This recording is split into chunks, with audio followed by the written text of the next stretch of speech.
Ulises Domínguez y Pulido, también por su amabilidad de traernos este tema para todos nosotros, y esperemos que a todos nos vaya bien con este tema, y que yo creo que es una cosa muy buena para nuestra práctica profesional. Muchas gracias.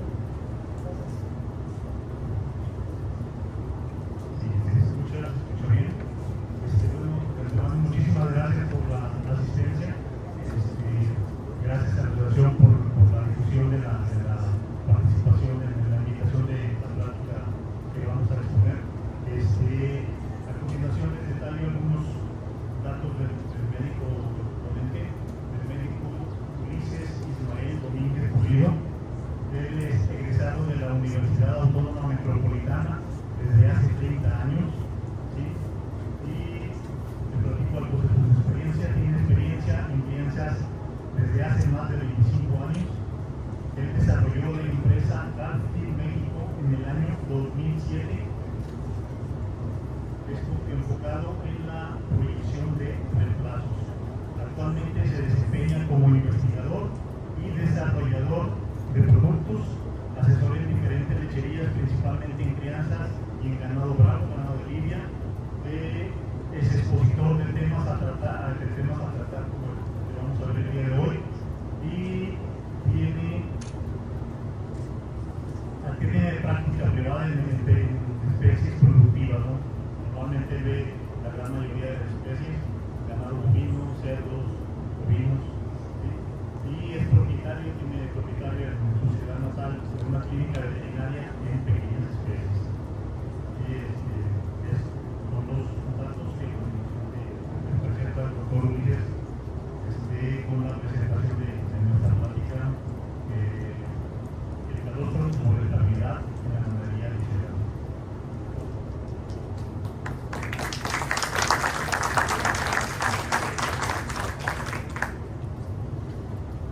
¿Qué tal? Buenas tardes, muchas gracias por la invitación, gracias a la doctora Luna, al doctor Chuy, todos los que fueron a Procervet, la empresa a la cual me tiene aquí como socio comercial también, y bueno, pues estamos trabajando juntos.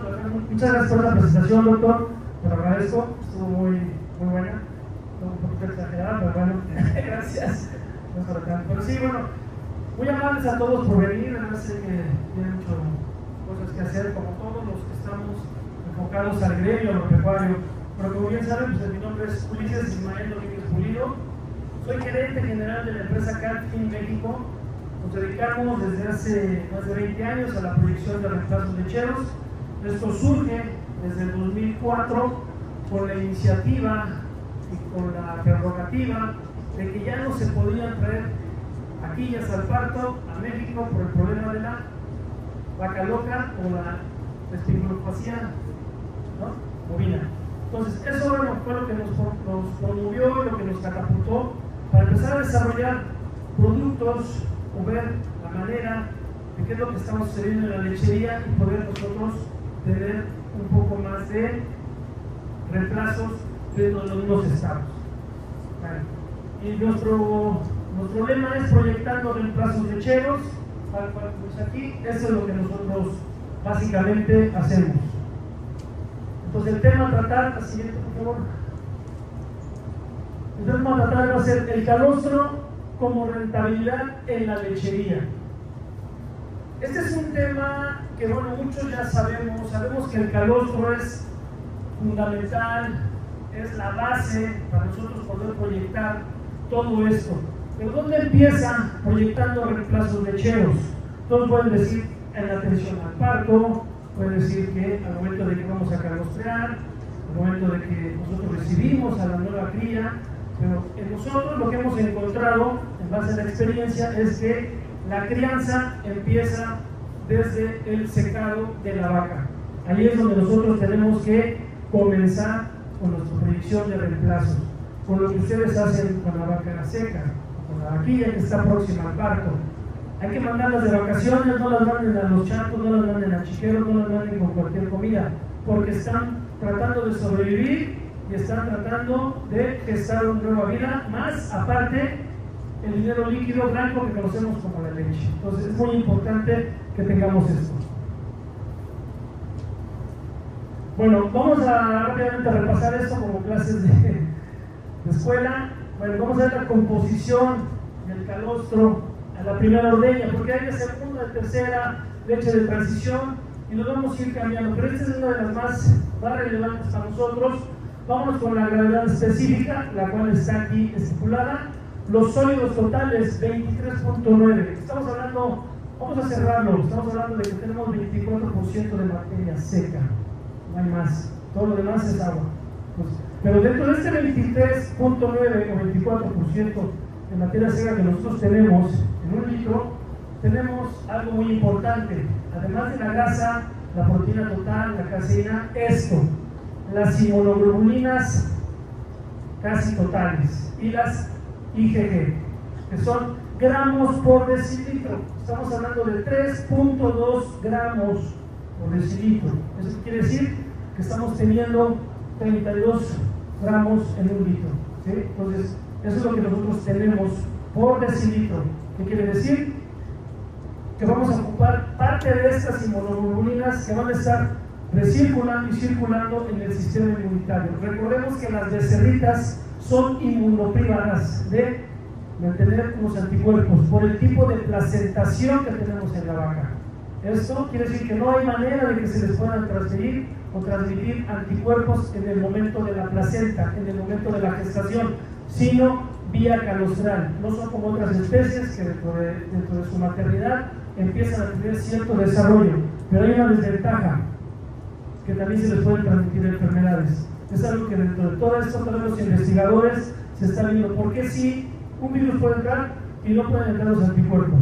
A pesar de los placentomas o la forma de placentación, no se ha podido, este tipo de anatomía y fisiología se haya podido lograr. Por eso es importante que nosotros enriquezcamos nuestro calostro, pero desde el periodo seco.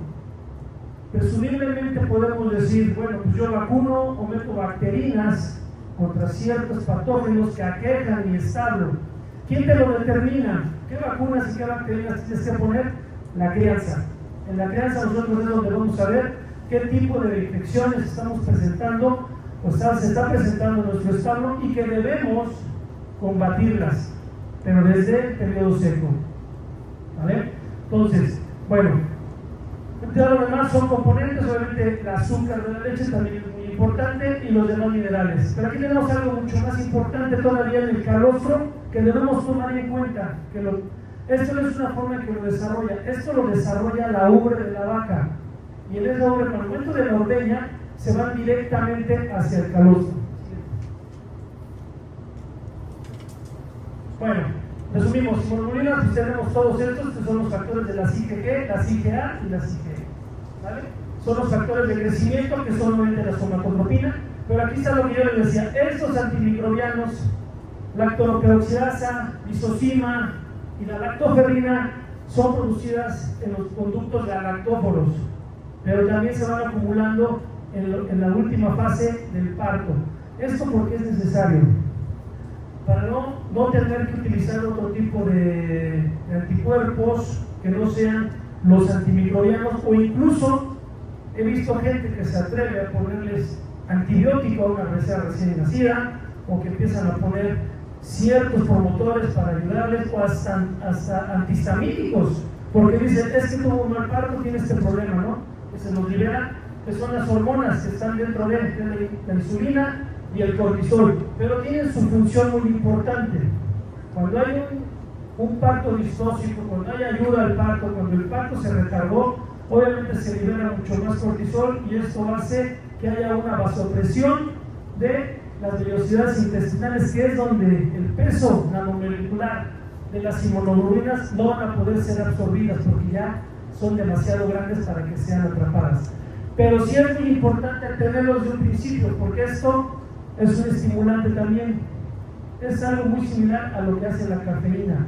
Aumenta los niveles de alerta y hace que el becerrito o el recién nacido tenga mucho mayor aptitud para sobrevivir. Entonces, ¿qué hace la lactoperoxidasa? Bueno, como su nombre lo dice, viene dentro de la leche y empieza a oxidar parte de esos patógenos o estos patógenos, perdón, que están oportunamente tratando de dañar a nuestro recién nacido. Entonces, la lactoperoxidasa, como quien dice, nos avejenta, nos oxida. Luego entra la lisozima, que destruye todo el cuerpo de ese patógeno. No lo quiero encasillar como si fuera un protozoario, o como si fuera un virus, o como si fuera una bacteria, ¿sí? Es simplemente un patógeno que nos está afectando al recién nacido. Esto es lo que hace la lisozima. Y la lactoferrina, esa sí trabaja directamente con cierto tipo de bacterias, porque lo que hace es que le suprime la absorción del hierro. Entonces, una la vegeta, la lisozima la destruye y la lactoferrina hace que muera prácticamente. Y entonces, aquí viene este proceso después. ¿Qué sucede con esos metabolitos que están dentro de? Por eso es importante este estudio que tiene el calostro. Pero esto nosotros, sí, hasta ahorita se ha podido sintetizar la lactoperoxidasa y la lactoferrina. Son las únicas que se han podido sintetizar. Pues sí se pueden añadir a ciertos complementos, lo utilizan como prebióticos. En los humanos también se utiliza. Se está utilizando ya bastante el calostro murilo para este fin, porque han podido sintetizar estos dos tipos de antimicrobianos. Bueno, pues vamos empezando directamente. Esto es lo que muchos de ustedes hacen. Sabemos que la presencia de bacterias vivas baja notablemente la producción, el conteo de anticuerpos, ¿vale? Entonces, hacemos una recolección pronta e higiénica, clasificamos el calostro, lo pasteurizamos, lo almacenan, lo refrigeran o incluso pues, hasta lo llegan a congelar para tener un banco de calostro. En otras ocasiones, en algunos estados, de acuerdo a sus prácticas, ¿qué es lo que hacen ustedes? Pues lo dan directamente, posiblemente lo pasteuricen o van a un banco de calostro o tengan un sustituto de calostro o un calostro utilizado, que es el mejor, no el sustituto. Síguetelo, por favor. Bueno, cuando tenemos todo este proceso, estos son los apartados que debemos considerar para que el calostro llegue a donde lo queremos. Y en donde lo queremos en el abomazo, que es como si funcionara como el estómago verdadero, porque es donde tenemos muchas enzimas y aparte tenemos también algunos ácidos. Entonces, descongelamos y ofrecemos. ¿Qué cantidad hay que dar? De acuerdo a nuestra experiencia, vamos a dar esta cantidad de calostro, ya sea un calostro liofilizado o calostro natural. Por ejemplo, de 1.5 a 1.8 litros. Considero que no debemos dar de más y más adelante les voy a explicar por qué es la razón y ustedes dentro de su sentido común pueden decir si está bien, está correcto o está incorrecto. Siguiente, por favor. Calidad, 100 miligramos sobre decilitro. Entonces, si hace rato dijimos que tenía 32, ¿cómo le haríamos para llegar a los 100 miligramos? ¿Qué es lo que está pasando con esto? Este estudio que se hizo con esos 32 miligramos por decilitro fue en el 2022, se hizo un estudio con más de 100 vacas donadoras de calostro. Las vacas ahora, y ustedes lo están viendo en su lechería, las vacas ahora son más lecheras que maternales. Y lo pueden comprobar en la sala de ordeña cuando de alguna manera se llegan a jactar, o se jacta el ordeñador, mira, me dio 2 cubetas de calostro. Pues, ¿para qué? O sea, puede tener cierta densidad, pero no tiene calidad. Tiene ciertos sólidos, pero no tiene calidad. Donde estamos nosotros llegar a los 100 miligramos por decilitro en las primeras 24 horas de vida. Se menciona mucho de la posición. La posición natural para ayudar a la gotera esofágica es que la becerra, lo más natural, viendo hacia la ubre, amamantándose para poder succionar, la gotera esofágica haga su función, se cierre y nos mande el calostro al abomazo. No que no lo mande al vestigio del rumen ni a otra parte del aparato digestivo que se está en desarrollo. Tiene que ser líquido, forzosamente tiene que ser líquido, porque tenemos el nervio parasimpático y el simpático que nos dice, aquí hay una partícula que me está afectando, ¿Qué es lo que hace la gotera esofágica? Lo abre y te manda algo al vestíbulo del rumen, y te manda algo al intestino, y te manda algo, o gran parte te lo manda al abomazo. Por eso tiene que ser líquido, tiene que tener la condición de que no tenga ninguna partícula, nada que pudiera afectarlo. A veces pues, puede, por ejemplo, alguna basurita o si utilizan ahora estos que hacen los sustitutos de calostro, pues obviamente pues, son caseinatos, tienen alguna otra cosa. Pero un calostro liofilizado se deshidrata rapidísimamente y se hidrata muy fácilmente. Entonces, esas partículas son libres y el tiene que ser líquido para que entre al abomazo. Bueno, obviamente tiene que ser leche calostral. También el sistema detecta que eso es leche, que es líquido, que está en la posición. Entonces, ¿qué hace? Por lo pronto, ya lo está mandando. Puedes mandarle agua a esa temperatura, puedes mandarle, pero va a detectar que no es leche. Entonces, te la va a mandar al vestíbulo del rumen y al intestino para empezar a hidratar. Pero aquí en el caso tiene que ser leche calostral, porque es lo que va a irse aceptando en el abomazo por su fisiología, por la filosofía, por la sapiencia de la naturaleza, por decirlo de esta forma. Siguiente, ¿no? La temperatura es muy importante, no menor a 36 grados, ¿sí? Para simular el calor al cual se está otorgando esta leche. Si tú la das fría, aunque tenga la posición, aunque sea leche, aunque tenga la misma partícula, no tenga partículas y esté bien, te lo va a detectar el sistema nervioso, te lo va a detectar como que eso no es leche, porque está fría, y te la va a mandar nuevamente al vestíbulo del rumen y al intestino. Y ahorita les voy a platicar qué sucede cuando se nos va al vestíbulo del rumen. pH neutro, la leche neutro. Yo he visto que por ahí después, en algún tiempo, ustedes lo vieron en su trayectoria, los que están aquí más jóvenes posiblemente no lo vieron, o ya vieron que se descartó por algunos médicos ya más experimentados, empezaron a acidificar la leche, que porque con eso era mucho mejor. Pero recordemos, independientemente de la forma en que como tú tengas tu parto, incluso voy a parafrasear o voy a poner algo análogo lo que hacen con los puercos. Los puercos ahora, las granjas especializadas, nacen prácticamente estériles, limpios, pero aún así contienen clostridium. Igual, por nacimiento ya los traen. Entonces, no permitamos que desarrollen. ¿Y en qué medios desarrolla el clostridium? En los medios ácidos. Ese fue un craso error en aquel tiempo, que se empezaron a utilizar acidificantes tanto en el calostro como en la leche, dizque para favorecer la absorción de las inmunoglobulinas. Y eso lo único que hacía era aumentar la acidez del calostro en la leche, y en vez de que trabajaran las enzimas digestivas, se hacían de una forma mecánica por ese tipo de productos. Por favor.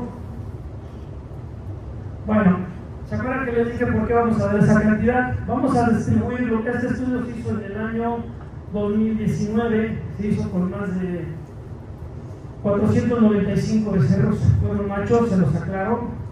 Lo cierro aquí a 40 kilos por el simple hecho de irnos al sistema métrico decimal, que es lo más fácil de entender. Para no ponernos porque peso 39, que yo tengo 37, que los míos pesan 42, que mi todo es mucho mejor todo y dan mejores crías o crías pequeñas. Entonces lo voy a poner en 40 kilos nada más para que lo entendamos, pero así, de acuerdo a la probabilidad que nosotros hicimos en el estudio, tenemos un acercamiento de que eso es lo que nosotros tenemos. Empezamos, vamos a dividirlo en estas pequeñas porciones, que es la piel, tenemos 5 kilos, músculo esquelético, 10 kilogramos, músculo 16, y bueno, así nos vamos. Pero vámonos con las vísceras blancas.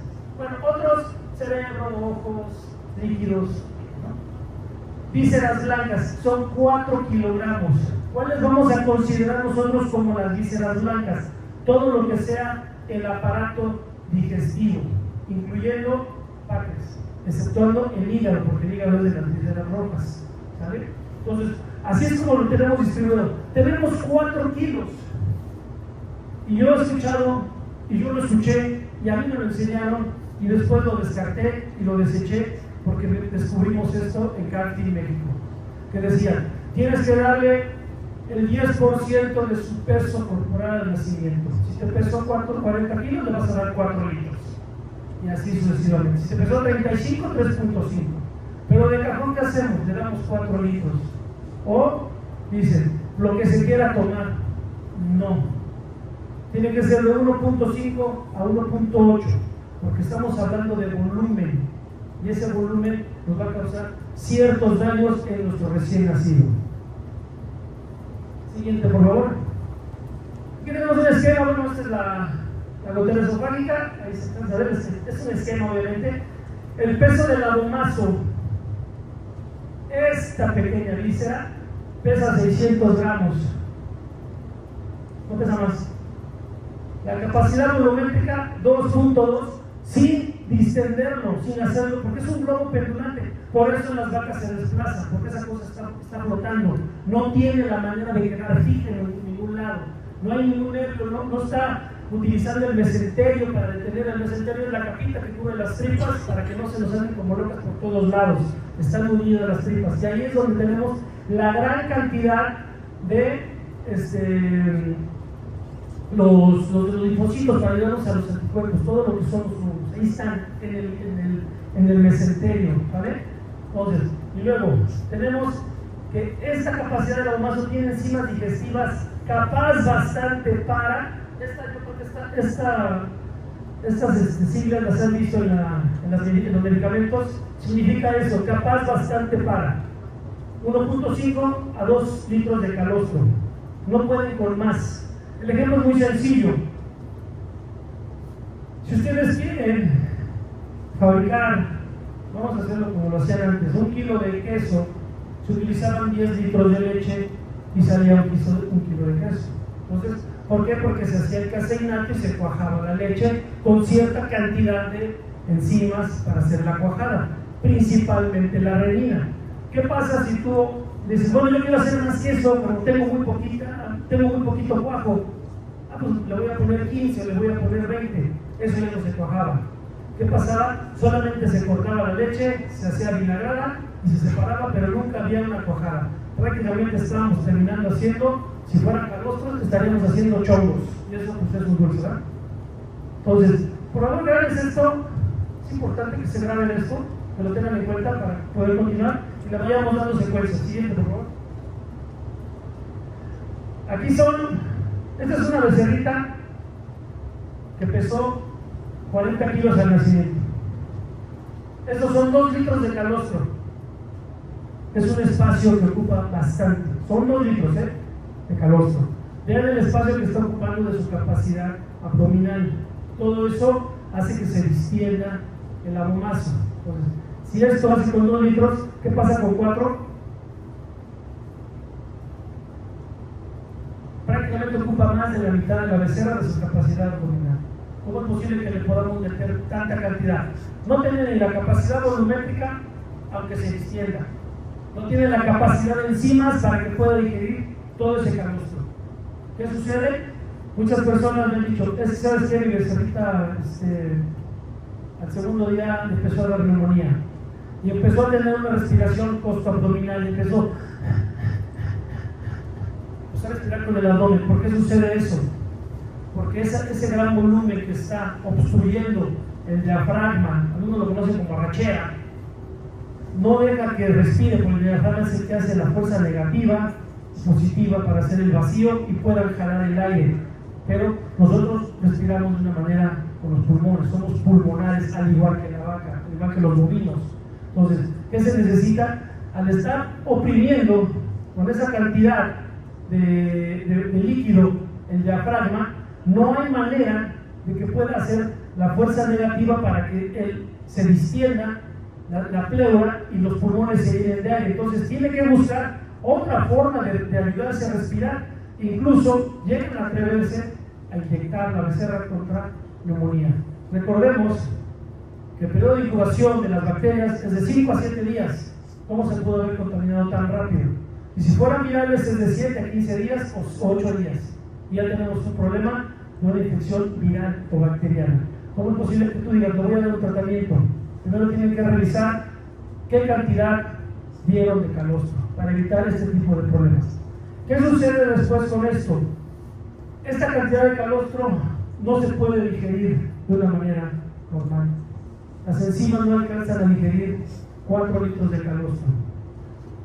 hace que se llene el abomazo de líquidos de separación del caseinato, y esto, como los bovinos no vomitan, lo que hace es buscar una salida y regurgita, y a veces llega a salir por los hollares. Está la becerrita echada y está respirando con el abdomen y sale. Puede llegar el encargado y decir: mira, le diste mal el calostro, ya se le fue a los pulmones, ya se le fue al rumen. Cuando es un vestigio que todo es infuncional, está completo pero es infuncional. Entonces, cuando eso llega y se avinagra, busca una forma de salida, pero el efecto de la succión hace que lo vuelva a tragar, pero cuando lo traga ya no tiene la temperatura, no es leche y está ácido. ¿A dónde lo manda? Pues al vestigio del rumen, y entonces empezamos a tener problemas de cólicos o algunos problemas del sistema respiratorio, porque ahí tenemos leche o líquido vinagrado, producto de la leche, donde debería haber agua o sólidos posteriormente, no en el momento del nacimiento. La otra fuente que puede suceder es que, les dije, sale por los hollares. ¿Qué sucede?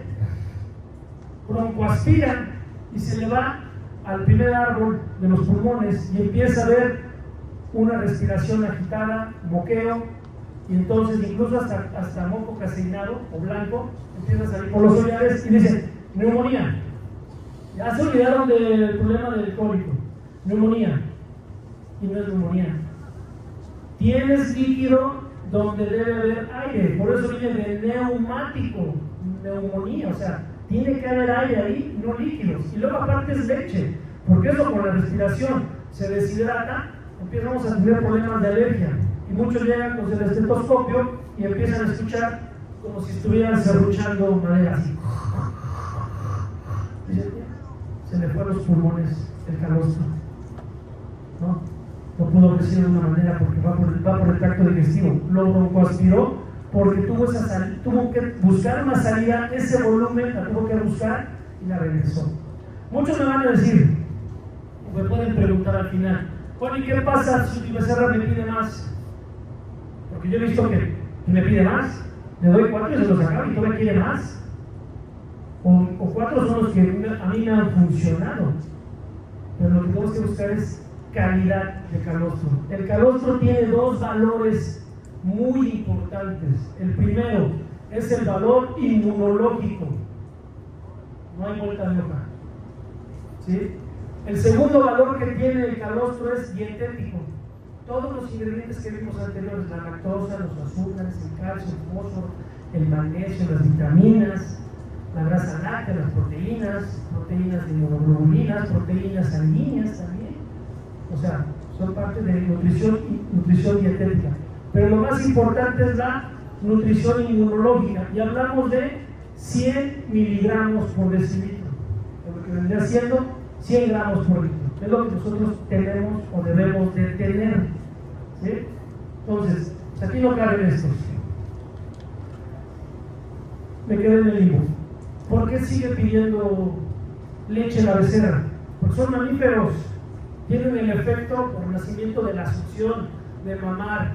Pero ¿por qué no dicen ya no quiero más? Porque todavía no se han